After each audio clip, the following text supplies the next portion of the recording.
amici, ben ritrovati, eventi al territorio, Pieve di Soligo, Pieve di Sera. Siamo in compagnia del sindaco Stefano Soldan, ben ritrovato sindaco.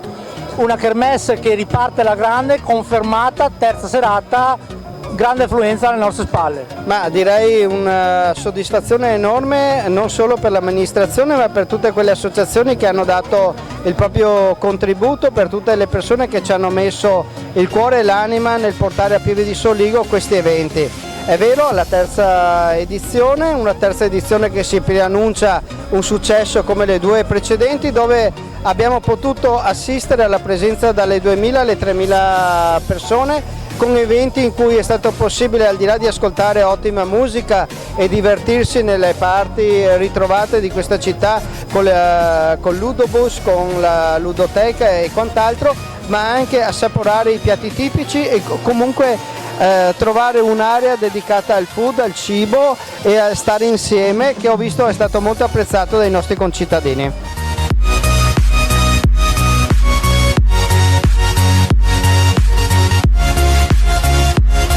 Un nuovo format in collaborazione con una direzione artistica della società Eventi di Conegliano ha portato sicuramente un valore aggiunto, un format abbinando della musica, dell'intrattenimento per le varie fasce d'età, abbinata ad una enogastronomia svariata.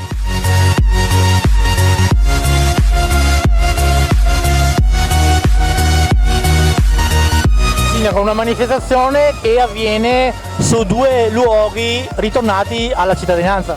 Sì, un lavoro intenso che abbiamo portato avanti in questi anni. Questo luogo, il cortile del Palazzo Vaccari del municipio, che è tornato al suo splendore, e la ritrovata Piazza Balbi, che anche lei ospita e è diventata in parte anche un luogo pedonale, appunto per ospitare manifestazioni, il ritrovo dei bambini e del stare insieme con gioia.